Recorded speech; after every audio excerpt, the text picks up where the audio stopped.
नमस्कार, आप देख रहे हैं विस्टार न्यूज। मैं हूं दिवाकर विक्रम सिंह। रूस यूक्रेन के बीच युद्ध के 9वें दिन बेहद तनावपूर्ण और खराब स्थिति उत्पन्न हो गई है, क्योंकि अब परमाणु युद्ध तो नहीं शुरू हुआ, लेकिन परमाणु रेडिएशन विकिरण का खतरा बढ़ गया है। क्योंकि जपोरिजिया में यूक्रेन के पावर प्लांट, जो कि रेडिएशन युक्त परमाणु संपन्न एक पावर प्लांट था, उस पर रूस ने कब्जा कर लिया है। हालांकि उस पर पहले बमबारी की, बमबारी में परमाणु प्लांट में आग लग गई और आग लगने के बाद रेडिएशन का खतरा बढ़ गया। हालांकि उस पर नियंत्रण करने की कोशिश रूसी सैनिकों की तरफ से की जा रही है, लेकिन पूरे यूरोप में विकिरण का खतरा उत्पन्न हो गया है। हालांकि ये परमाणु युद्ध नहीं शुरू हुआ है, हम आपको बार बार ये जानकारी दे रहे हैं, लेकिन एक न्यूक्लियर पावर प्लांट पर हमला और उस पर कब्जा करने की खबर के बाद अब ये स्पष्ट हो गया है कि यूरोप में कुछ भी हो सकता है यूक्रेन के जरिए। दूसरी बात कि भारत इस पूरे मामले में यूक्रेन और रूस के साथ जिस तरीके से बराबर का एक संपर्क बनाए हुए है, क्योंकि वहां से अपने छात्रों को निकालना है, इसके लिए एक ह्यूमन कॉरिडोर बनाने पर सहमति बनी है यूक्रेन और रूस के बीच, जो भारतीय छात्रों को सेफ पैसेज देगा और वो पहुंचेंगे यूक्रेन से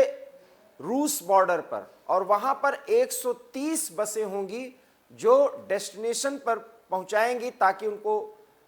छात्रों को फ्लाइट्स मिल सके और उस फ्लाइट्स के जरिए वो भारत में आए। प्रधानमंत्री की हाई लेवल मीटिंग में भी ये तय हुआ था, और उसमें जो युद्धरत देश यूक्रेन और रूस हैं, जिस तरीके से सहयोग का वादा किया और उसको पूरा करने का काम किया, रूस की तरफ से 130 बसें इस सहायता के लिए लगाई गई हैं, उस पर भी प्रधानमंत्री ने संतोष जताया और दोनों देशों का धन्यवाद ज्ञापित किया गया है। भारत की तरफ से एक बड़ी राजनयिक पहल और राजनयिक जीत है मिशन गंगा को पूरा करने के लिए, और 2 से 3 दिन अर्थात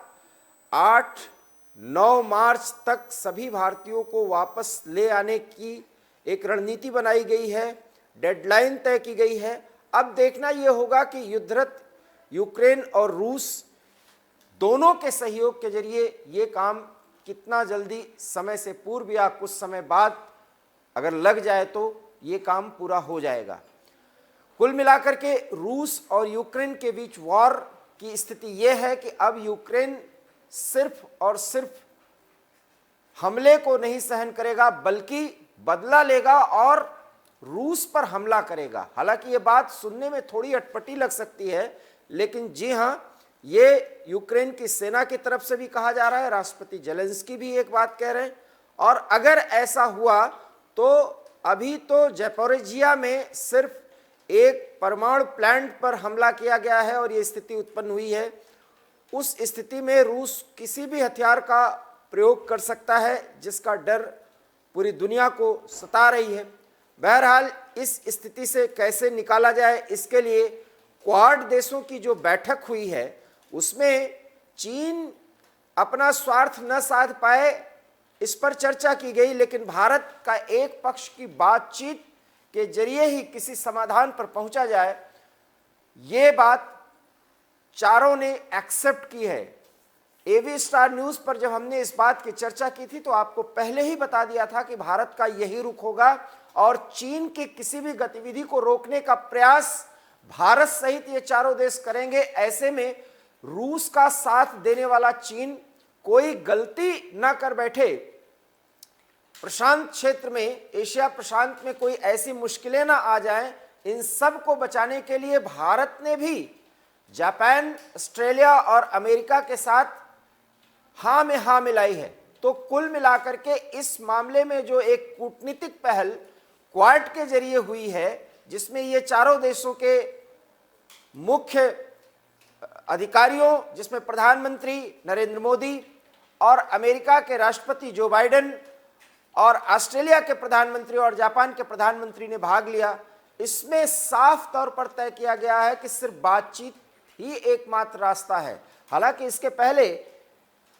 अमेरिकी विदेश मंत्रालय ने एक बयान जारी किया था एक प्रवक्ता के हवाले कि अब भारत बताए कि उसका रुख क्या है। सिक्योरिटी काउंसिल और यूएनजीए में रुख के बाद भारत अपने रुख को स्पष्ट करे रूस और यूक्रेन के युद्ध को लेकर के। तो क्वाड बैठक में भी भारत ने स्पष्ट कर दिया कि भारत किसी एक का पक्ष नहीं लेगा, लेकिन मानवीय सहायता और जरूरतों के मुताबिक वो कुछ कदम उठाएगा जो यूक्रेन के लिए भी सही होगा, रूस के लिए भी सही होगा। और भारत ने प्रकारांतर से यह माना कि रूस उसका परंपरागत दोस्त है और उस दोस्ती को भी वो निभाता रहेगा। तो भारत के इस पक्ष को क्वाड के जरिए सुना गया उन तीनों देशों के द्वारा जो फिलहाल यूक्रेन का साथ दे रहे हैं। और एवी स्टार न्यूज पर चर्चा के दौरान हमने पहले ही कहा था कि क्वाड बैठक में भारत का जो पक्ष है, भारत का जो रुख है, अगर वो स्पष्ट हुआ तो भारत की ही पहल को अंततः माना जाएगा। हालांकि ये बात अभी बहुत दूर की लगती है कि शांति की प्रक्रिया शुरू हो। 2 बैठकें हो चुकी हैं बेलारूस में, वो भी यूक्रेन और रूस दोनों इस बात पर सहमत नहीं हुए हैं कि शांति प्रक्रिया शुरू की जाए, क्योंकि दोनों कुछ ऐसी शर्तें सामने लाते हैं जिस पर ना तो यूक्रेन सहमत हो रहा है और न रूस। इसलिए बेलारूस की जो वार्ता है वो प्राथमिक दौर के बातचीत के दौरान डेडलॉक्स को तोड़ने के लिए है और इस बातचीत के पीछे बेलारूस की भूमिका मुख्य है। हालांकि भारत जैसे देश जिस तरीके से रूस का और यूक्रेन का अपने दृष्टिकोण से मानवीय आधार पर, सैद्धांतिक आधार पर सहायता पहुंचाई जा रही है, अगर व्लादिमीर पुतिन ने उस बात को स्वीकार किया तो यूरोप में, यूक्रेन में खुद रूस के लिए आने वाले संकट जो बहुत ही महाविनाशकारी होगा उससे बचाया जा सकता है। तो कुल मिलाकर के 9वें दिन की स्थिति यह है कि रूस के मिसाइल्स और पैदल सेना के हमले में कई ऐसे शहर, बहुमंजिला इमारतें तबाह हुए हैं। तबाही के उस मंजर को आप इन वीडियोस के जरिए, इन दृश्यों के जरिए देख सकते हैं जो हमें प्राप्त हुई हैं। लेकिन साथ ही साथ रूस कई ऐसे शहरों पर जो स्ट्रेटेजिकली बहुत महत्वपूर्ण है यूक्रेन के रक्षा के लिए, यूक्रेन के वर्तमान सरकार के वजूद के लिए, उस पर रूस ने कब्जा किया है। कब्जा करते रूसी सैनिकों और आगे बढ़ते रूसी आर्मी कन्वॉय पर यूक्रेनियंस, वहां के नागरिक और वहां की सेना जिस तरह से हमले कर रही है, उसमें रूस को भारी तबाही और बर्बादी का भी सामना करना पड़ रहा है। ये एक महत्वपूर्ण खबर है। और इसके साथ ही साथ जो देश जिस तरीके से यूक्रेन को सहयोग करने की कोशिश कर रहे हैं, कुछ देश रूस को अपने स्तर पर नैतिक और हर एक स्तर से सहायता करने की बात कर रहे हैं, उसके बीच में शांति की वार्ता की पहल कोई देश नहीं कर रहा है सिवा भारत के। क्योंकि भारत ने क्वाड की बैठक के दौरान ये स्पष्ट कर दिया कि बातचीत और शांति की प्रक्रिया को आगे बढ़ाने के अतिरिक्त दूसरे विकल्प पर भारत सोच भी नहीं सकता। लेकिन साथ ही साथ उस क्वाड की बैठक में भारत ने यह भी स्पष्ट किया कि चीन इस पूरे युद्ध का फायदा उठा करके अगर ताइवान के साथ दो चार होना चाहेगा, तो दो चार करना चाहेगा, तो भारत उसका विरोध करेगा। और भारत के इस रुख का अमेरिका, ऑस्ट्रेलिया और जापान ने पूरा समर्थन दिया। अमेरिका यही नहीं, भारत के इस कूटनीतिक पहल को कि दोनों को एक साथ साध रहा है, इस बात से अमेरिका भले ही भारत में हल्का फुल्का दबाव बनाने की कोशिश अपने विदेश मंत्रालय के जरिए कर रहा है, लेकिन ओवरऑल अमेरिकी प्रशासन के तरफ से यह बयान दिया जा रहा है कि भारत अपने रुख को रूस के प्रति थोड़ा सख्त करे। लेकिन भारत ने इससे साफ इनकार कर दिया है। अब आप सहज अनुमान लगा सकते हैं कि जो आलोचक भारतीय विदेश नीति या वर्तमान सरकार के रणनीति का विरोध कर रहे हैं, उन्हें समझना होगा कि पूरी दुनिया में एकमात्र देश भारत है जो दोनों को एक साथ अपने ताकत पर सहयोग का, वो भी समय के हिसाब से जरूरत के मुताबिक देने का वायदा किया है और भारत ने पूरा किया है और भारत पूरा कर रहा है। क्योंकि यूक्रेन के युद्धग्रस्त क्षेत्रों में जिस तरीके से मानवीय त्रासदी की स्थिति उत्पन्न हुई है, वहां पर मानवीय सहायता भेजने की पहल भारत कर चुका है। 6.5 टन से अधिक जरूरत के सामान यूक्रेन भेज दिए गए हैं, और यही एक सबसे बड़ा उदाहरण है भारत के इस रुख का कि यूक्रेन और रूस दोनों एक साथ भारतीय छात्रों को निकालने के लिए सेफ पैसेज देते हुए दिखाई दे रहे हैं, जिस पर व्लादिमीर पुतिन की पूरी सहमति है, राष्ट्रपति जेलेंस्की की पूरी सहमति है। और ये दोनों के बीच जब शांति वार्ता बेलारूस में चली है, उस दौरान भी, ये बात गुरुवार देर रात की है, उस दौरान भी भारत को हर तरह से मानवीय स्तर पर इस तरह के सहयोग पर सहमति बनी। तो भारत की ये कूटनीतिक जीत को हमें समझना होगा, और भारत की उस ताकत को जो भारत के छात्र यहां पर पहुंच रहे हैं कि तिरंगा देख लेने के बाद यूक्रेन और रूस के सैनिक कमोबेश भारतीयों को सेफ पैसेज देने के लिए पूरी तरह से आगे बढ़ते हुए दिखाई दे रहे हैं। हालांकि माफ करिएगा, कुछ तस्वीरों में हम ये भी देख रहे हैं और कुछ समाचारों में हमें सुनाई पड़ रहा है, दिखाई पड़ रहा है कि कुछ यूक्रेनी सैनिक कुछ छात्रों को जो भारतीय हैं उनको रोक भी रहे हैं। ये एक सैन्य विज्ञान के हिसाब से सेफ पैसेज या शील्ड के रूप में भारतीयों के इस्तेमाल करने की एक रणनीति हो सकती है, क्योंकि रशियंस भारतीय कन्वॉय पर, भारतीय दल पर या भारतीय दल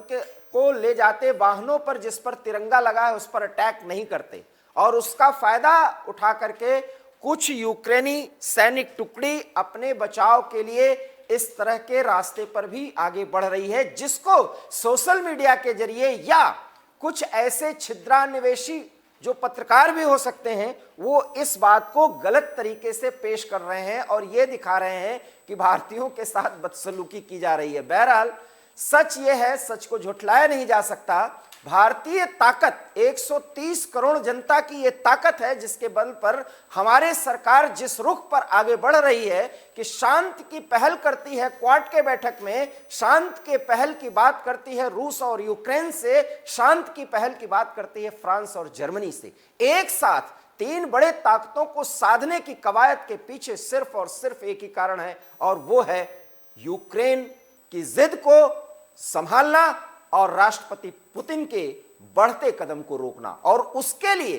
डेडलॉक्स को तोड़ना एक बड़ी टेढ़ी खीर है। लेकिन यूक्रेन को समझाने का भी काम और रूस को भी समझाने का काम भारत कर रहा है, लेकिन भारत के एकमात्र पहल से शांति की प्रक्रिया इतने आगे नहीं बढ़ सकती, क्योंकि इसमें नाटो पूरी तरीके से इन्वॉल्व है, जो जेलेंस्की को वॉर हीरो करार दे करके और एक सिंपैथी मॉड क्रिएट करके जेलेंस्की के जरिए यूक्रेन को रूस के आगे फेंक रहा है। हम बार बार ये बात पिछले कई दिनों से कह रहे हैं कि जब जेलेंस्की के प्रति सहानुभूति उत्पन्न करने की कोशिश की जा रही है तो इसके पीछे वेस्टर्न सोच, साम्राज्यवादी सोच, अमेरिका की सोच, साथ ही साथ उन नाटो देशों की सोच जो अपने दायरे का विस्तार करके यूक्रेन तक पहुंच जाना चाहते हैं, उन सब की एक बड़ी चाल है जिसे जेलेंस्की समझते हुए भी इनकार कर रहे हैं। उसको धता बता करके सिर्फ वॉर हीरो बनने की प्रक्रिया में आगे बढ़े हैं। और कहा तो यह भी जा रहा है कि तेल के एक बड़े डील में जेलेंस्की को शामिल होने का न्योता दिया गया है पूर्वी यूरोपीय कुछ देशों की तरफ से जो नाटो के पार्ट हैं। तो कुल मिलाकर नाटो का ये खेल, अमेरिका का ये खेल पूरी दुनिया देख रही है, लेकिन बेबस है कि 2 बड़ी महाशक्तियां यूक्रेन के जरिए अपने अपने ताकत और अपने अपने स्वार्थ को दिखाने की कवायद कर रही हैं, और उस कवायद में दुनिया 2 धड़ों में बटी हुई नजर आ रही है, और सब यूक्रेनियन को पिटते हुए देख रहे हैं और रूस को एक आक्रमणकारी सेना के रूप में। लेकिन इन सब के बीच भारत की पहल भले ही बहुत छोटी लग रही हो, लेकिन यकीन मानिए भारत के पहल के जरिए ही शांति आ सकती है। और ये 130 करोड़ सशक्त भारतीयों की ताकत के बल पर जो वर्तमान सरकार है वो ऐसा पहल कर रही है क्योंकि ये हमारे विदेश नीति की वास्तविक धार है, और उस धार पर अगर ये सरकार चली और पुतिन और यूक्रेन को समझाने में कुछ हद तक कामयाबी मिली, तो बेलारूस में जो बैठक हो रही है, 2 बैठकों के बाद अगली कुछ बैठकों में ये बातें हो सकती हैं कि शांति की प्रक्रिया पर आगे कैसे बढ़ा जाए या उस पर काम किया जाए। लेकिन जो तस्वीरें आप देख रहे हैं वो सिर्फ और सिर्फ यूक्रेन के उन सभी शहरों की बर्बादी को बयां कर रही हैं जहां फिलहाल यूक्रेनी सेना लड़ते हुए दिख रही है, लेकिन रूस की वायुसेना और उनकी इन्फेंट्री पूरी तरीके से शहरों को नेस्तो नाबूद करने की प्रक्रिया के तहत एक व्यापक सैन्य अभियान चला रही है। 9वें दिन सिर्फ और सिर्फ बर्बादी, तबाही और परमाणु विकिरण के खतरे के बीच ये खबर कि राष्ट्रपति पुतिन ने हमले को किसी भी कीमत पर न रोकने का संकल्प व्यक्त किया है, जबकि अमेरिका और यूरोपीय देश नेटो बराबर यूक्रेन को राहत पहुंचाने, उसे सैनिक सहायता देने और रूस को किसी भी हद तक जा करके उसे रोक लेने की बात कर रहे हैं। लेकिन रूस है कि मानता नहीं, क्योंकि उसका संकल्प है कि यूक्रेन को वो तब तक पीटते रहेंगे जब तक राष्ट्रपति जेलेंस्की अपनी जिद नहीं छोड़ देते। एवी स्टार न्यूज में इतना ही। देश और दुनिया की तमाम बड़ी खबरों के लिए आप देखते रहिए एवी स्टार न्यूज, क्योंकि यहां खबरों का सिलसिला कभी नहीं थमता। फिलहाल दीजिए इजाजत, नमस्कार।